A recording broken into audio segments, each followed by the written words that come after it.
Well, let's get going. And we have a fabulous panel out here. And the discussion is CX and personalization, tailoring insurance service for the modern consumer with technology. And one by one, I'll request our esteemed panelists for joining us on stage. First and foremost, I'll request Mr. Arun Kaushik, SVP, Digital Partnership and NBFC, ManipalCigna Health Insurance, to join us. And can we have a huge round of applause for him? Joining him is another expert, Shammi Kapoor, SVP, Head Operations, TATA AIG General Insurance. Can we have a huge round of applause? Next is Rahul Bajaj, Head Strategic Initiatives, Edelweiss Life Insurance. Can we have you on stage as well? Joining them on stage on the panel is Nisha, Menon, SVP, Customer Engagement and Retention, Axis Max Life Insurance. Joining the panel is Pooja, Yadav, Chief Product Officer, Zuno General Insurance. Can we have a huge round of applause, everybody? Joining them is Paritosh, Desai, CPO and CMFO, IDfy. Can we have a huge round of applause for him as well? And the captain of our ship, who shall be navigating this phenomenal panel, is Prasad Pimple, EVP and Head of Digital Business Unit, Kotak Life Insurance. Can we have a huge round of applause for this expertise panel out here? Hello, am I audible? Yeah. So thanks for the introduction. And as we are starting this early morning panel discussion, I think it's a lot of responsibility on all of us to keep it engaging and value adding to all the people who have managed to come on time. The session is starting on time. So now the topic, as we all know, is all about how do we use the technology to make impact to the customer experience. But the most important point in this topic is the modern customer. We have all talked about the customer experience basis, what we have been doing in insurance industry over the years, but consumers are changing continuously. Their expectations are changing continuously. And gone are the days when customers used to only compare you along with your competitors, like direct competitors from the insurance industry.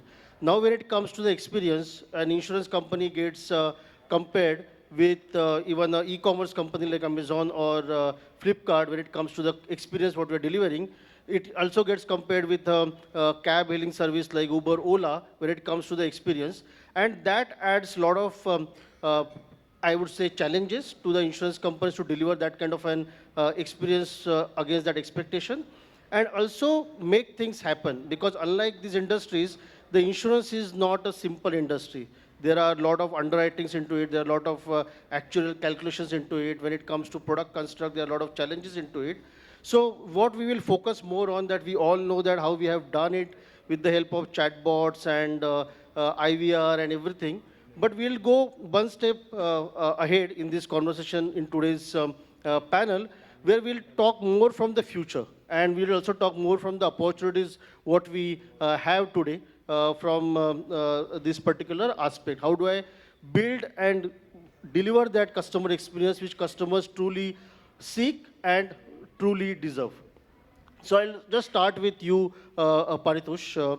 So IDfy has been working on this entire customer journey building, making things digital, making the entire onboarding process simpler. And life insurance, normally the challenge is the onboarding itself. Though it is normally divided into three parts: onboarding, customer service, and claim. The customer service and claims are very controlled in nature. Whereas onboarding, when it comes to the as a process, there are multiple distributors involved. There are insurance companies' processes involved. How do you look at the onboarding from the perspective of the document collection, the verification of the customers at the time of onboarding, even for that matter, the KYC part of it? How do you look at all these aspects and think that going forward, how that entire customer experience can get delivered? Thank you very much. Thanks, everyone. So I think I'll split into in a couple of things. Obviously, IDfy we've been doing KYC for years. So for us, it's bread and butter. But what I see is a lot of the regulatory stuff that we do in the financial services being ported over now to insurance as well, right? So what I mean by that is, as you rightly mentioned, Document collection. Well, there's document collection, then there's document verification, tampering checks. There's obviously authenticity of the individual itself, so verifying the individual. These are all things that obviously are coming into the industry. And this is from an onboarding standpoint. So if I look at onboarding, as you rightly said, everyone's expectations of what onboarding is very different now. It's no longer your old school, paper-based, takes a week, takes 10 days. No one has time for that, right? And it's primarily because there's so much competition. If you don't give it to me in the next hour, someone else will give it to me. So I think we are seeing a lot of use of AI, sort of low-code, no-code technologies that are out there now for enabling faster onboarding. But what does that mean? It means onboarding safely, onboarding the right person, making sure you collect all the right information, and then also using a lot of technology in the back end to ensure that, for example, your underwriting is faster. Down the line, as you said, in the life cycle of the customer, can you do better with claims? Proactively reach out to customers, or for example, if there are payouts, the simple example is if I'm delayed and I bought the flight insurance, because I know this already, can I already reach out to the customer? Now, that's the kind of level of customer experience that I think people are going to start demanding. And I think technology, AI, gives us the ability to do that now. So yeah, I'm very excited with what's about to come and how the industry is going to evolve. Thanks, Paritosh. So from that perspective, yes, the onboarding, lot of work has happened in terms of simplifying the processes with which customer can come in. But that brings another challenge to us, and that's more from the product development aspect of it. So I'll just come to you, Pooja, from that particular perspective, that yes, a customized, personalized experience can be delivered, though it is currently a bit complicated because of the nature of the products, especially in life insurance where the contracts are of 50 years. But in a general insurance scenario, I think a lot of companies are doing some work with the help of the pay-per-use kind of a motor insurance or even health insurance. So there are a lot of things they are using as the data points to create a product which is like lower premium for a healthy individual kind of a thing. So from product perspective, how do you look at this entire customer onboarding? How do we simplify the product construct which customers can easily understand, and at the same time they find value in those product propositions? Thank you, Prasad. Good morning, everyone. Traditionally, past over 2 decades plus of GI industry, general insurance industry specifically, we had been basically looking at how do we digitize a lot of existing customer onboarding, policy issuance, servicing, claims handling, and renewal processes. But I think the more underlying shift that we've been observing is, all of it changing, the digital first thinking, sinking in right at the product conceptualization and design stage. And with a lot of regulatory changes that we have seen, the pace of regulatory changes that have accelerated over the past about 12 months or so, the regulator has given the entire decisioning about how the products can be designed and offered to the customer with the insurers. So now what it means is that for an end customer, like Prasad said, customer is not just comparing us with any other insurance company, right? They are not even comparing us within the BFSI space. If their orders, their food is getting delivered, their groceries are getting delivered in 10 minutes, they are expecting the same level of customization, personalization, and quick service across all the kind of financial products that they're buying. And general insurance industry is very unique because right from like we were discussing before this panel started, from a pin to an aeroplane, you're pretty much insuring everything. So how do you kind of customize and design and deconstruct your whole product development process altogether? One of the things that, if we look at the GI industry, close to about 30-34% of, and these numbers keep shifting, but 30-34% of the portfolio comes from the automobile insurance. Now, motor insurance traditionally had been a very, very, you're basically insuring the vehicle. You do not know the customer. The KYC norms have kind of started getting implemented past about 14, 16 months now.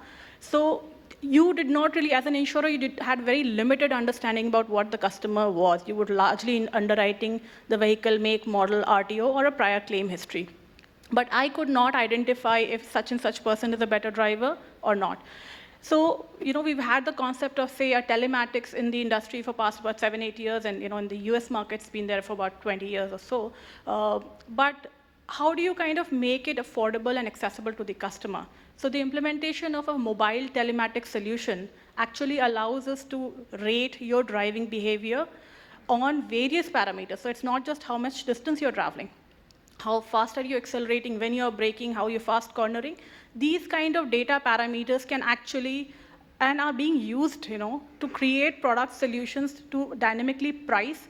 The actual model is actually pricing your premium dynamically depending upon your driving scores, okay?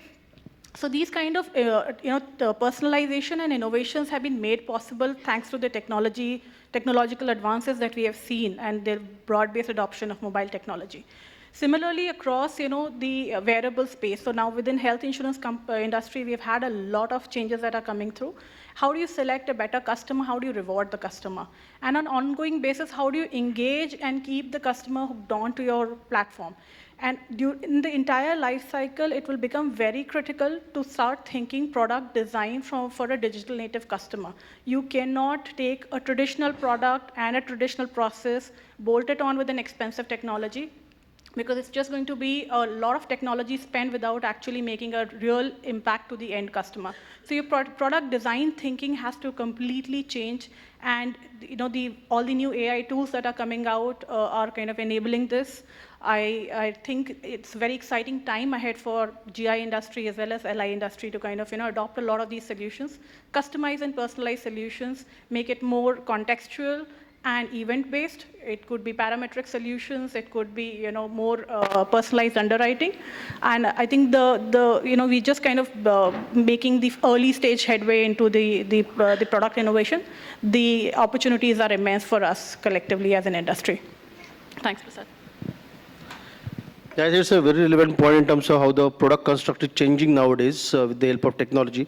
Now, before I go to the life insurance, I'll just add one question for Arun, because he's also from the general insurance, and just to continue on this particular point, that so much of data is getting available through either motor what the tracking you are doing, or the health tracking, what customers are doing with the help of the health bands and all those things.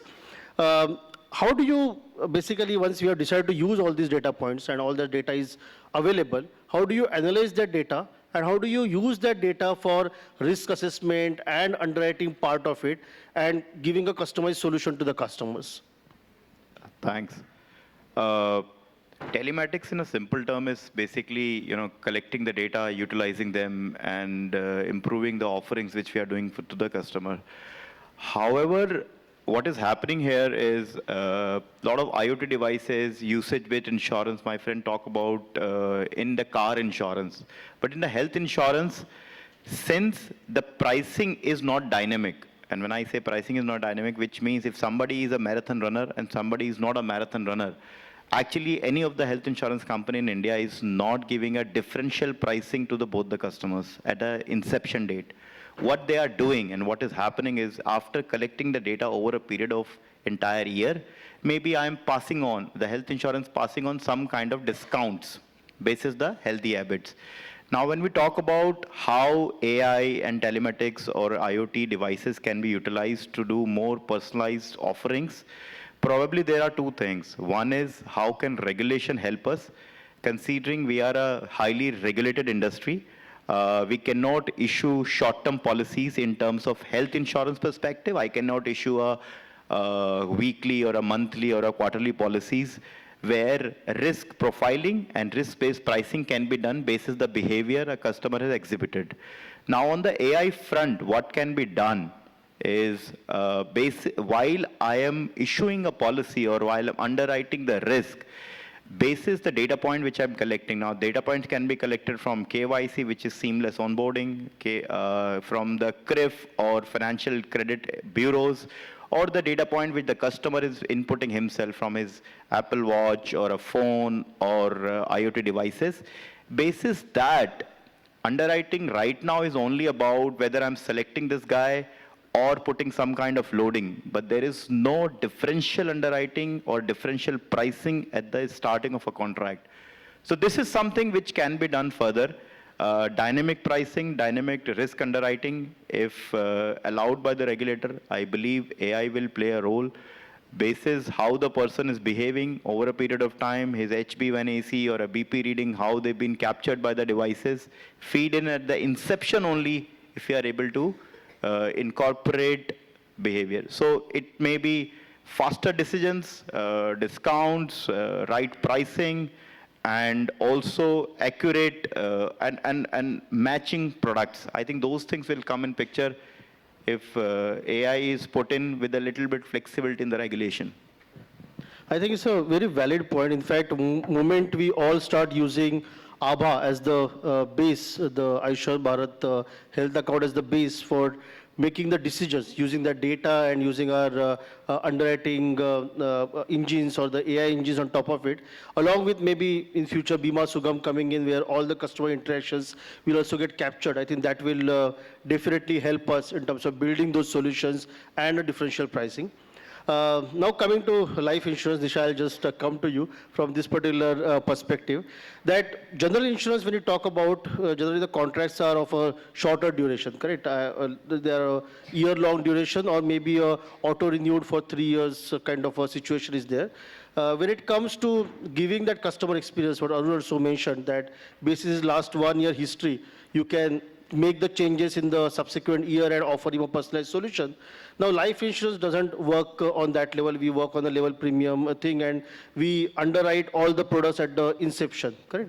So from that particular perspective, when it comes to onboarding the customers, with so much of, I would say so much of data as well as so little of data which is available at our end, how do we make use of the AI, ML, the buzzwords what we use along with Gen AI now, how do we end up using all these solutions, making life of the customer or distributor simplified at the time of onboarding in life insurance?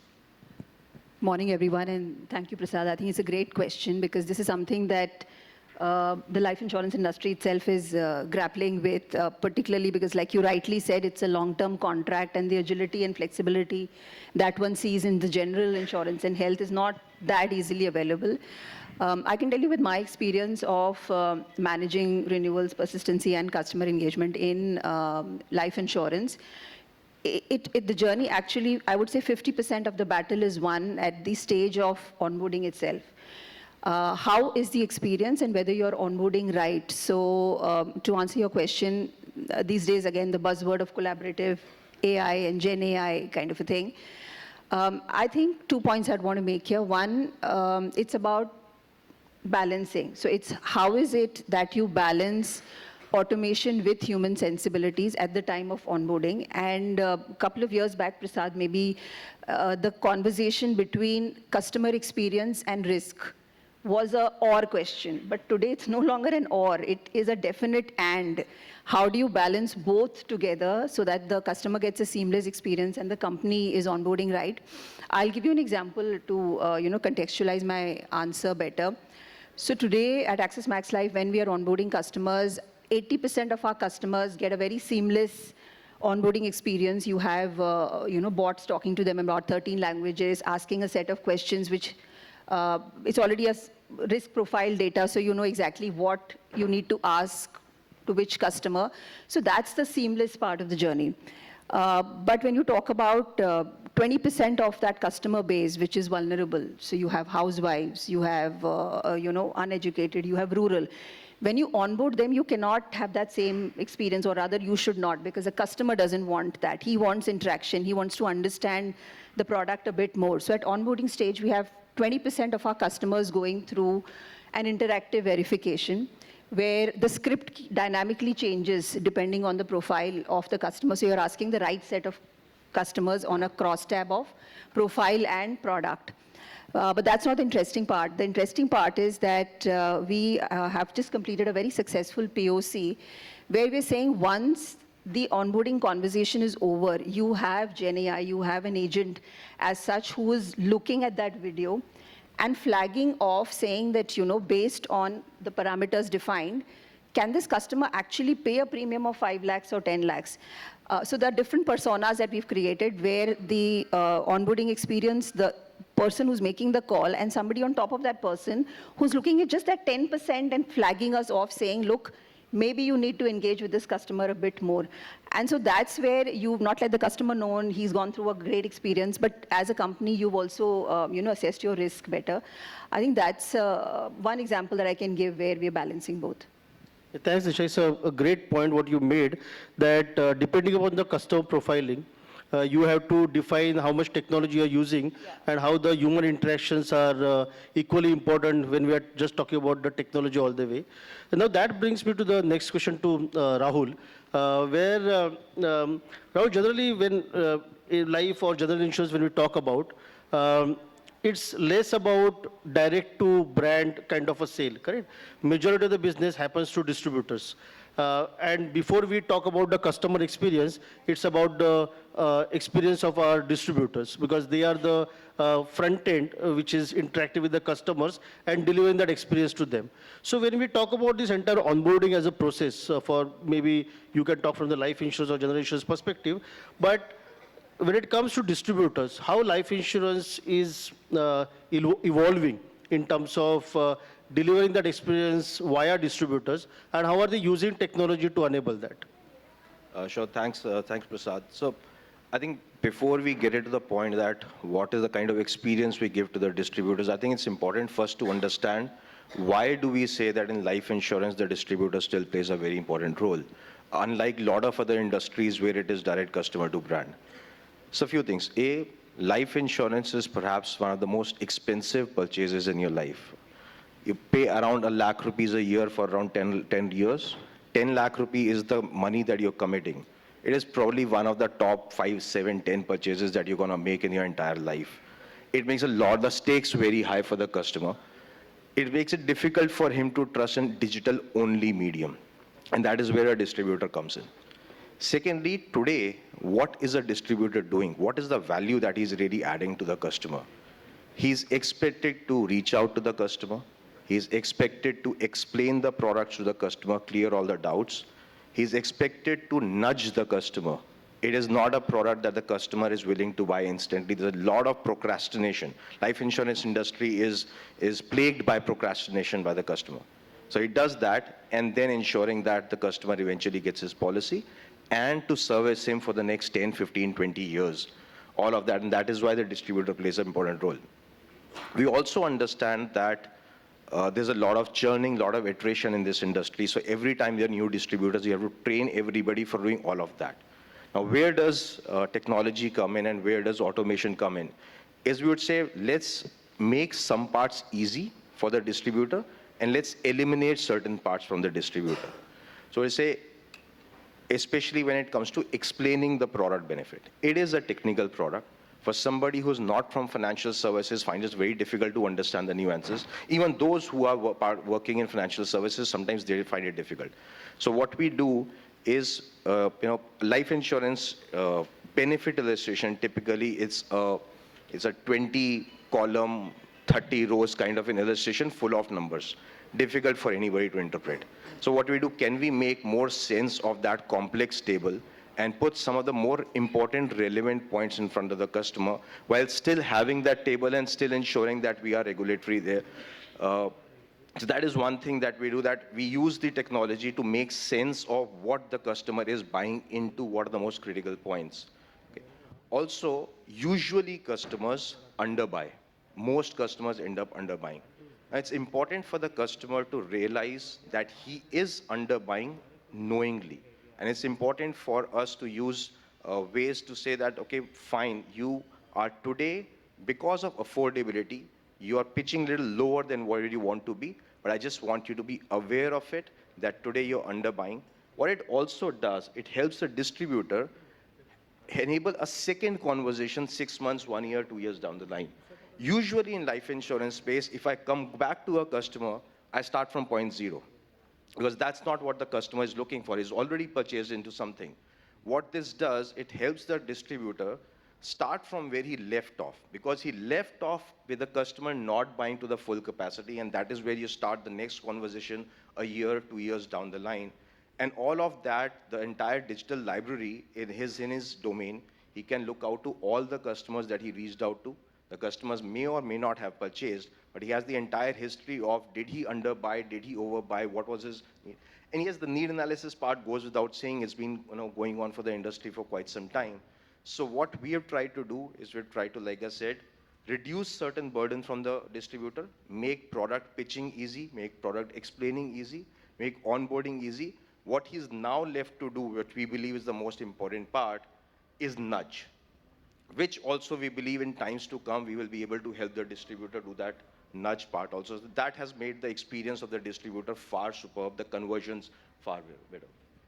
It's a great insight that how we are enabling the distributors to finally make his life simpler so that he can deliver that kind of a customer experience. So moving on from just onboarding part of it, because what we all discussed that life insurance is a very long contract.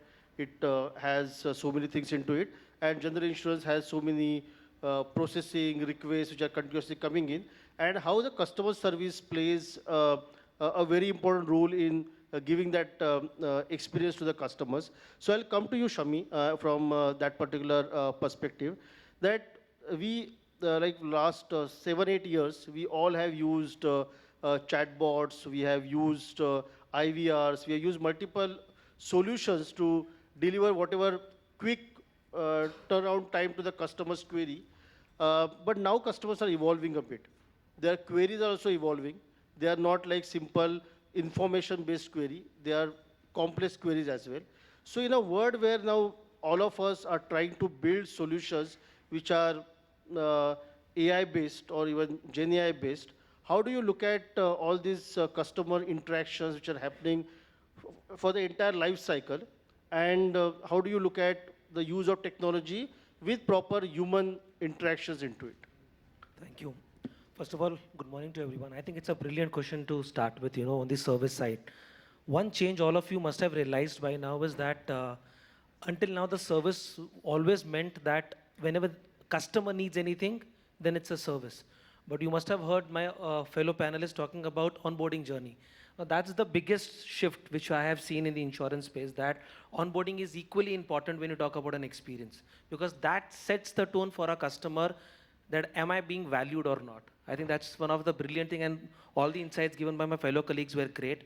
Second, I'm going to connect some examples to whatever I'm going to say, so it's easier for all of us to understand. The behavior will keep on changing of customer. The needs and requirements will change. All of us are hooked to Instagram.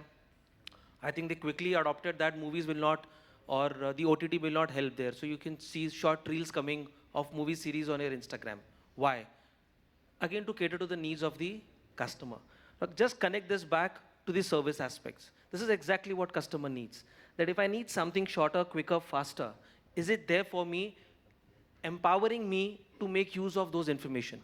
I think so on service piece, what's important is that whenever you design anything, whether you use an AI, generative AI, or any IoT of tools, you need to empower the customer to have his own rights of accessing information, acting on his own request, and whenever he wants to communicate and connect, he can. So that's the second thing. Thirdly, obviously, IoT of things is exciting. All of us are doing a great work in the insurance space when it comes to generative AI. Now you can, you use AI tools to give decisions on claims. You give AI tools to do underwriting decisioning. So there are a lot of things which are happening even on the service side. But what is interesting for me, or which I want to share with the entire group today, is that while we use IoT of things, we need to understand that this is a medium of creating a service. That's not the only platform of doing service. Because when we are in insurance, I think it's very important to dissect the aspect what customer is looking forward for. And that's the thin line we need to draw. We need to know that when a customer would require a human touch. So today, exactly, in insurance, all of us are aware that claims is the space where you do a lot of things through the help of IoT of things, but there is an human interface which is required. But what's also important is to have a service phase. And that's very important. And if I talk about the insurance space, I have personally seen that our branches, our salespeople, in fact, they are no more a sales manager. They act like a service managers, because for every customer, the sales manager is the first impression which they go through of the organization. So the whole ideology has got changed of service. So that's where I say that human touch is important, and that's the era change which we are seeing now, the sales wearing the hat of a service manager also. And the IoT of things makes things easier, even for a customer, for an insurer, for a distributor, and even for the organization, because it's cost effective and it helps us to do one very important basic thing, which is speed.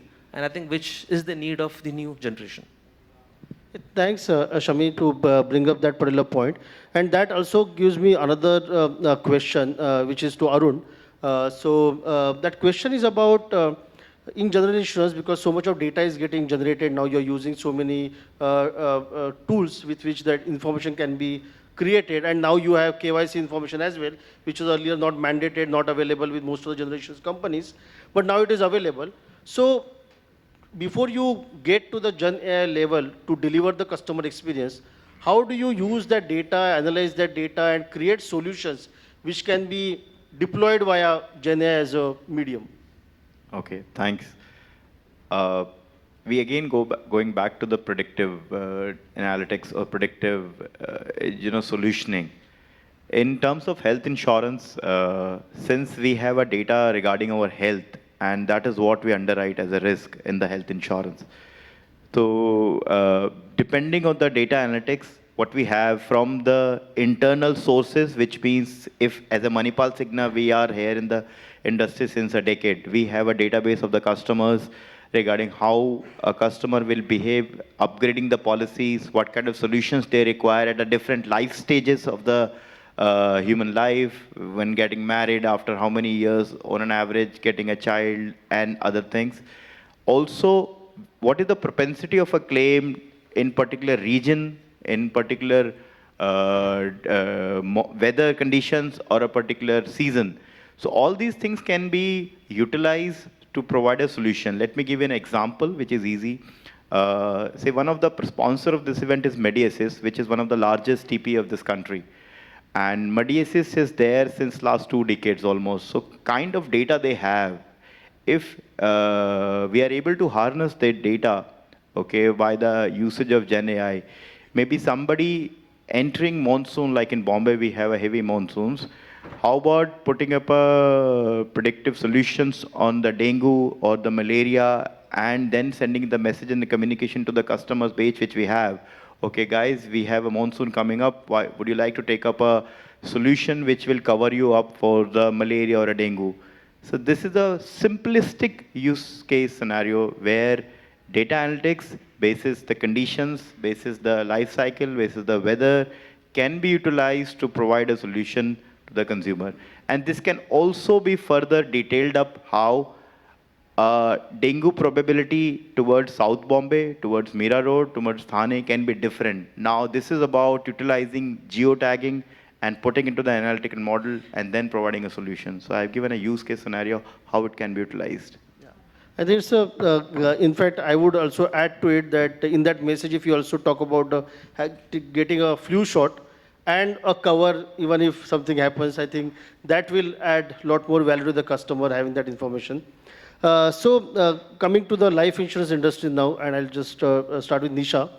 Rahul talked about the distributors, the agents, and how he's making use of technology to simplify the journeys so that the distributor can start from where the customer has left off last time and how he can cross-sell and everything. So from onboarding perspective, a lot of work has happened on assisting the agents completing that journey.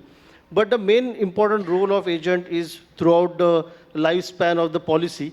And how do you enable those agents giving the information about the change in the guidelines, the change in regulations, the customer touch points, the new tools which are coming up constantly? How do you make use of AI in assisting the agents to deliver that experience, and that too without overwhelming them? Because we also know that in life insurance, a lot of agents are retired individuals. A lot of agents come from who are homemakers. So from that particular perspective, how do you ensure without overwhelming them?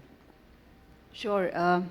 I think, Prasad, for all of you in this room who are from the life insurance space and who've ever managed a contact center in their life, you know how tough it is because insurance has been such an evolving, and every era there's a different policy terms and conditions. There are different, I would say TNCs for the contact center agent to learn. So it's extremely tough, and I really wonder how we used to manage before we had the support of technology, where you had to train this person. He would open, if a 10-year-old customer called versus a 1-year-old customer called, the rules were not the same. So I think it's a great point you made, Prasad, because now, of course, with the support. So, for example, to give you better context, we have something called, let's say, a renewal genie, which is like a central database that is created, which has got all the information. And so instead of going through tons of, sifting through stuff and then making the customer experience bad, this tool helps the agents to navigate much more effectively and essentially helps them provide the next best action in a very seamless manner. So that has really helped us. In fact, the percentage of calls today that an agent can take has gone up by 30%, because you're not toggling, and wading through lots of information. So again, I think it's about the balance part of it. It doesn't work with every customer segment. It doesn't work with every profile. It doesn't work in every type of query. I think Shammi pointed out very beautifully that you cannot, for in a claims scenario, a nominee calling in, those are things where you need that personal touch. So we are careful in understanding this nuances and balancing both. But yeah, when I say, after deploying, one of the biggest challenges that we faced is that part which you said, how do you, I mean, we're very happy we've deployed something, but how do you ensure that it doesn't overwhelm the person who's using it? That is a very, very important ask, and I'll be very candid with you. When we've implemented new technology, it's not always succeeded at day one, and the reason is not the technology. The user or the person who's actually using it suddenly finds that it's too much.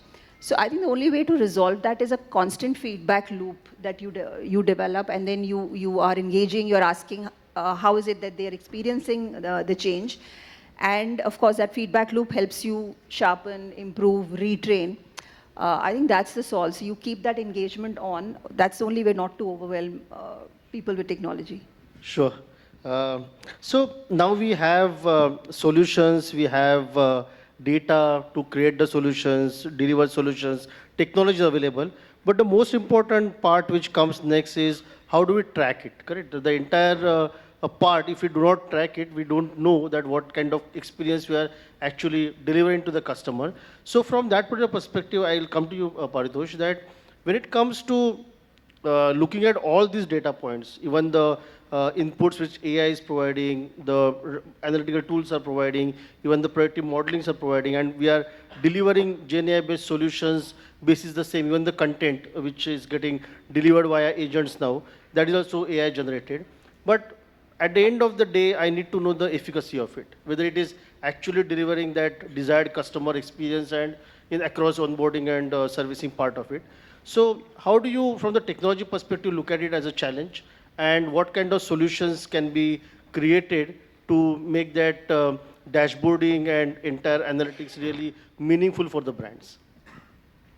Yeah, good question. I think we are all aware there's a whole sort of ocean of data now that's available, and one of the biggest challenges typically is around making sense of that data. The good thing is with Gen AI and with a lot of tools that are built now on top of it, it's becoming easier to, one, classify your data. So start with classification of data, whether it's, hey, at onboarding time, what was the journey like? What are the challenges that the customer faced? And then, during the life cycle and the servicing, how many times did they come back for questions? And there's really granular data that you can pull out. And what we are seeing, for example, is simple things like, I'll take an example of onboarding. When I'm onboarding someone, I have access to so much other external data and signals around risk that I can, at real time, identify and say, look, and I think some folks said, I can be predictive about what is the premium level that I can offer to someone, right? Now, that comes from, one, organizing your data, cleaning up your data, and then setting up systems. And I think it's not an easy process. I will be very candid about that. It's not an easy process to set up. But once it's set up, I think the dividends are massive, right? I mean, I can think of better servicing. For example, if I have, and I think we talked about, distributors, right? Can I give a distributor a dashboard that does two things? One, proactively prompts them that, hey, there's a life change or a regulation change or whatever it is that has come, and here's your list of customers you need to reach out to, right? Now, so you built technology that is now enabling the distributor to be more proactive, to be give that human face and touch. Same thing on the claim side. Now, we use Vision AI a lot, right? And I'm sure it's being used in the industry a fair bit. If there's a claim, can I use Vision AI to first quickly identify what's the level of sort of damage or claims that I can expect out of this? And then from that, generate insights that I can give to my claims adjuster saying, hey, you know what? It's okay, it's time to pay off. And why? Because I've seen the history of the customer as well. So all of this is available on my fingertips.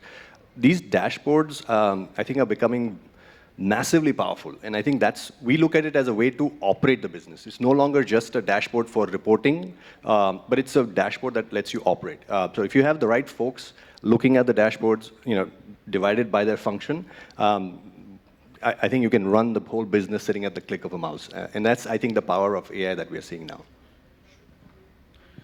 Understood. That's a fantastic insight from the Vision AI's perspective. I think most of the motor insurance companies are now using it for most of the claims to scan the vehicle in the initial phase. So it's a great thing to do. Now, we have all talked about the customer service aspect or even onboarding aspect, keeping the journey and everything in perspective. But if I look at it from the direct to customer aspect, and if I come to Pooja for that particular question, that majority of the businesses across industries have moved towards a mobile-first approach, correct? Whether it is majority of the e-commerce companies have stopped using the websites. They only have apps, correct? At the same time, a lot of other industries are also app-based. So mobile is becoming prominent. So if I talk about all the direct-to-customer initiatives, be it onboarding or customer service, how do you visualize the future for insurance industry, be it general or life, in terms of managing the customer experience via mobile insurance? Thank you. See, the insurance as a product by its very nature is an intangible promise. So a customer always seeks, somebody to guide them through the whole buy journey, to, assure them that they are making a right choice. And hence, at no point of time do I see digital being able to disintermediate the traditional, channels. It will always build upon it. Now, when we look at, customer-facing assets like your mobile app, I think it's a very powerful proposition for each and every company to, literally engage with the customer on an ongoing basis. If all of us have kind of done the customer lifecycle mapping, and at least for non-life side I'm talking about, you will have typically a policy of, say, a 12-month tenure. You would reach out to the customer, 90 days prior to the policy expiry, try to kind of keep reminding them to renew with you, hoping that somebody else does not poach your customer away. But that is like a very reactive, post-facto sort of an approach to retain the customer with you. Once the customer buys a policy, what is in it for them to stick on with you? How do you engage them throughout? And a lot of those services can only be offered through an app, which basically, engages, gives gamification features, and also rewards customers on an ongoing basis.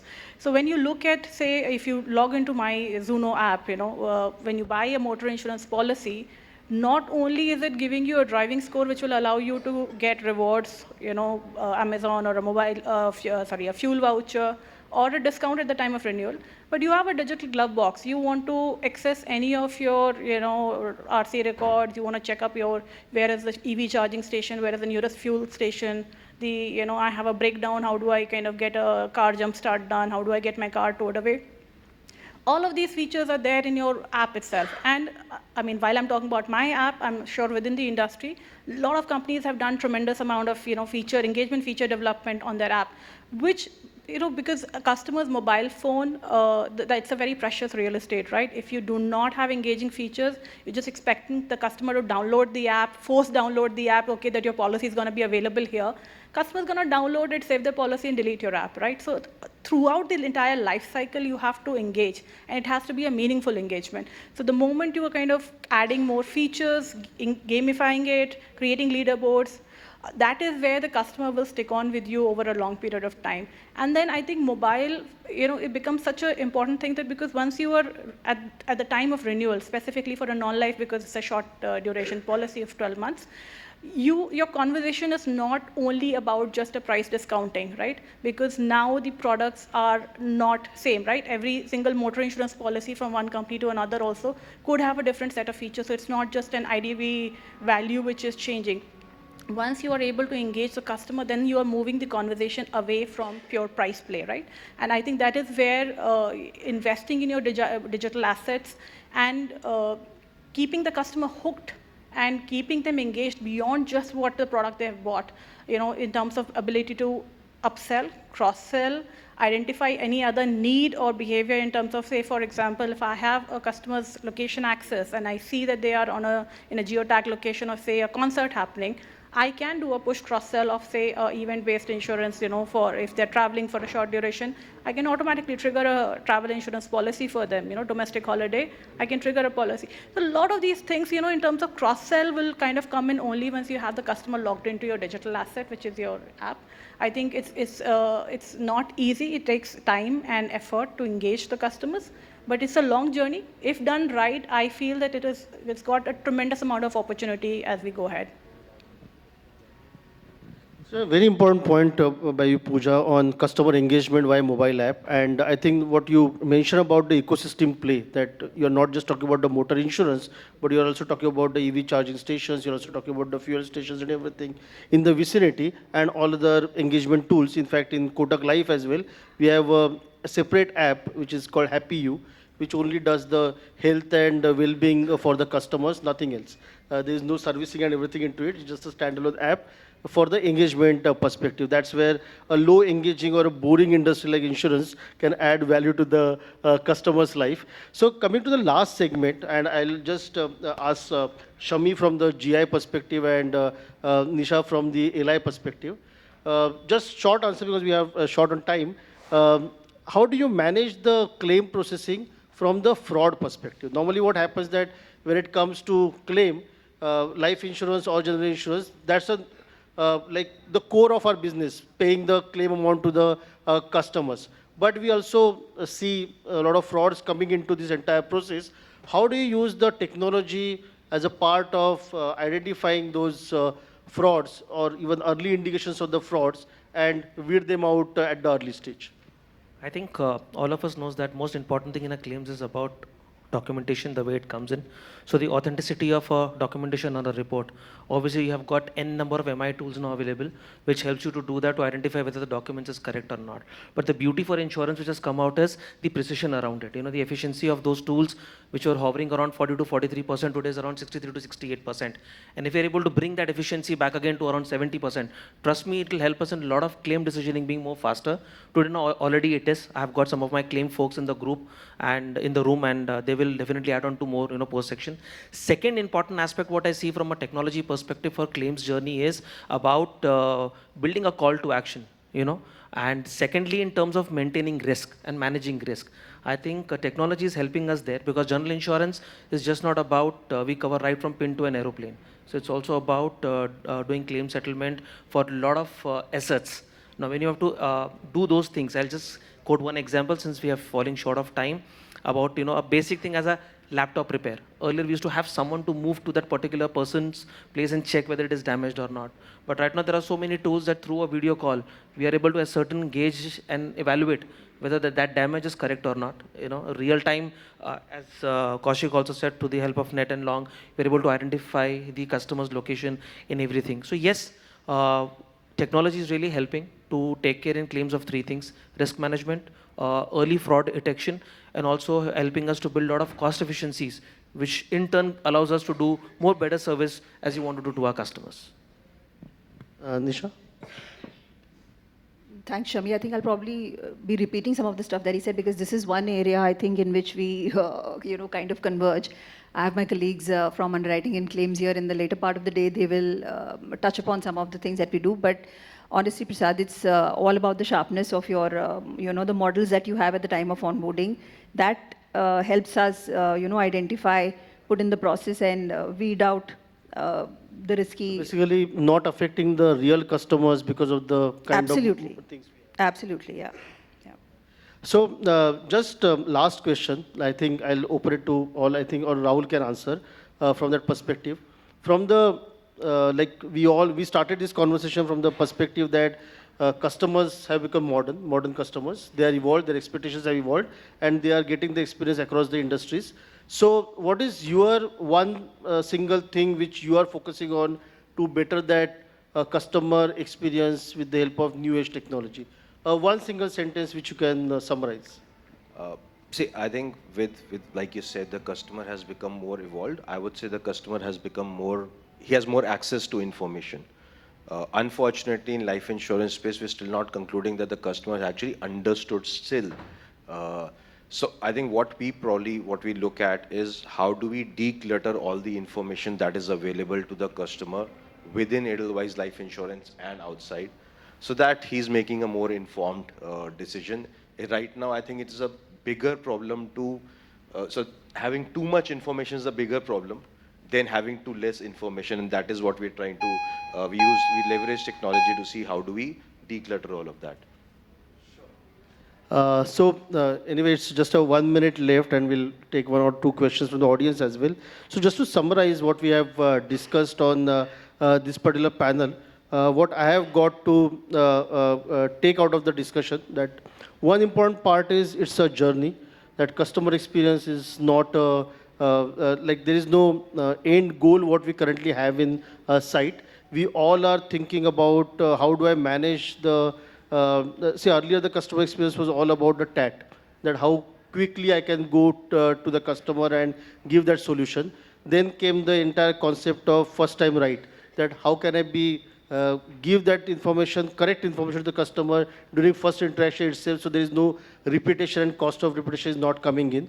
But now as we are evolving as an industry and as customers are also becoming more and more demanding, I think the amount of work the entire insurance as an industry is doing in managing that customer experience with the help of personalization, with the help of technology, with the help of AI assist for agents, with the help of AI assist for the customers, I think that work has just started. That's how I look at it. And there's a long journey for us to do. And I think on that note, I would just say one simple thing, that it's more than the, like there was a movie where there was a sentence कि मंजिल से ज़्यादा अच्छी लगने लगी है ये रास्ते. So that's how I think the entire customer experience journey can be defined for all of us, that building that journey itself is a pleasurable activity rather than keeping a end goal for that activity. I think on that note, I'll just open it to any questions audience might be having. We'd like to take only one quick question if anybody has. I think ma'am has raised the hand. I think, can we have one mic passed on? Yeah. I'll request you to kindly let me know your name and company. Hi, I'm Kriti, and Hello.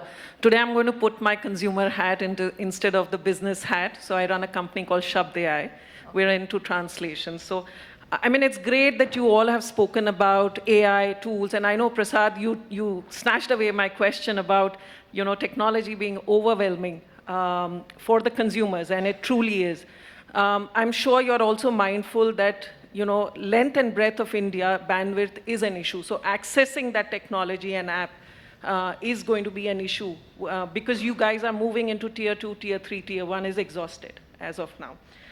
To what extent do you see language as a critical factor in shaping customer experience in the insurance industry? You know, I would love to hear your thoughts. And what are you doing in this space? I know, Nisha, you mentioned about language, but I'm also trying to bring in the factor that LLM models that are there, and you know, if you look at the accuracy of language is not there, unless you bring in a hybrid model where you have human intelligence, because the cultural nuances and the hyper-localization can only be brought with that. So what is your perspective? Thank you. I think that's a very And interesting... sorry, lastly, I hope, like Saif Ali Khan, we move the claims to that speed. So So I think that's a very good question about language. You know, what I can associate of my whole experience around is the NLP which has brought changes. I think we always believe WhatsApp, how it can be efficiently used. And if I share one of the use cases which we have efficiently been worked on, and everyone, I'm sure, has evolved over it, is about using English much, much better. You know, you type the way you want to type it, and the accuracy helps you to interpret, rightly what you want to ask. Ma'am, to be very honest, as now today, if you ask me that we have the right answer, I'll be very honest, we don't have the answer. But what the beauty around the entire thing today is, we have understand that that's the need of the market. Customer wants to be heard the way he wants to be heard. And that's where all of us are going into. I think you talk about our renewal notices, you talk about our policy document, our terms and conditions. I have our product guy also in the room. I think she has done a fabulous job when it comes across how we can make it more national or local to that particular person. So it's a complete shift from being global to a local approach.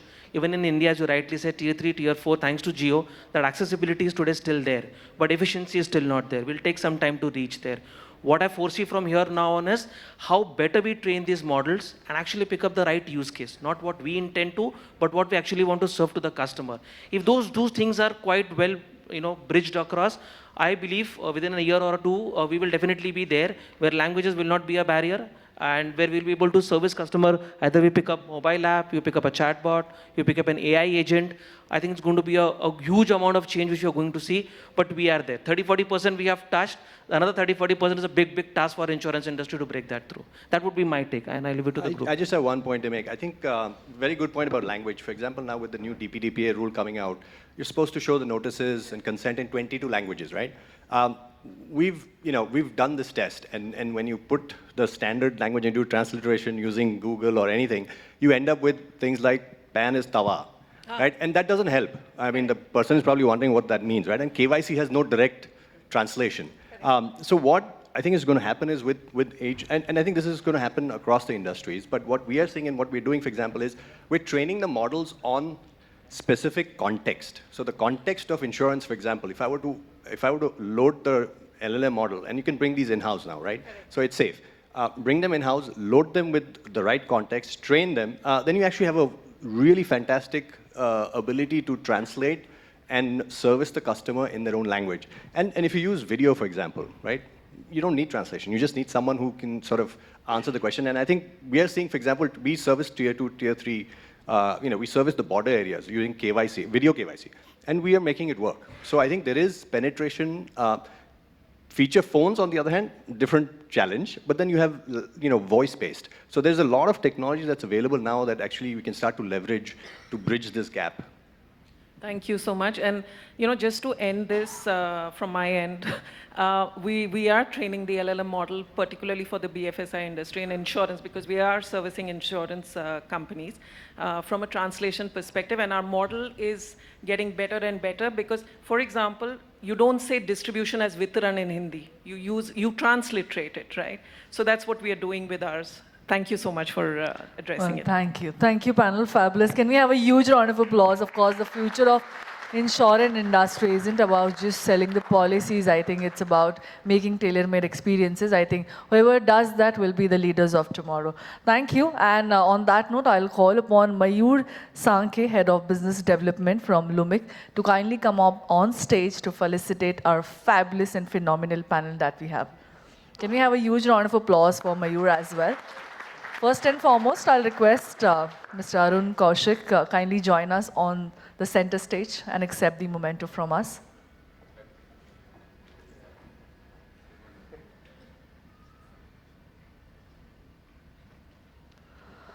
Well, thank you, Mr. Kaushik, for a very insightful thoughts and great conversation. I mean, thank you, our moderator, especially keeping it extremely interactive.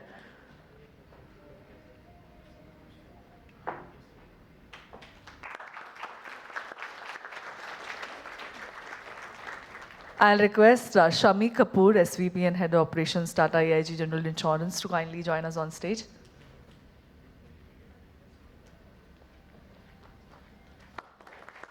Can we have a huge round of applause?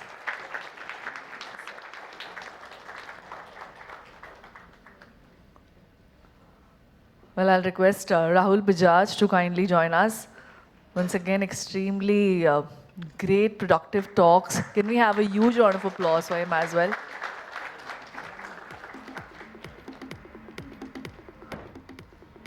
Well, thank you, Nisha, Menon, for sharing your insights as well. Must say we have a lot of to take home today. Can we have a huge round of applause for her as well?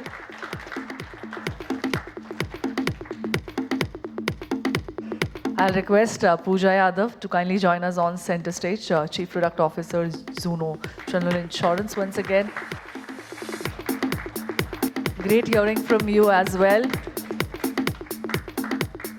Requesting Paritosh Desai, CPO and CMO, IDfy, if we can just have a huge round of applause for him. Great perspective that he shared.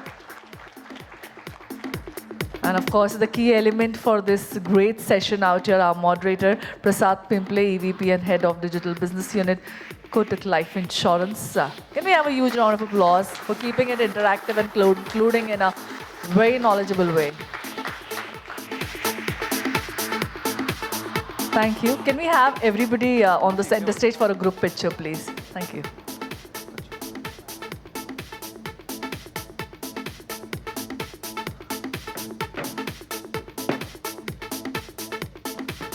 Come on, let's have a zealful round of applause.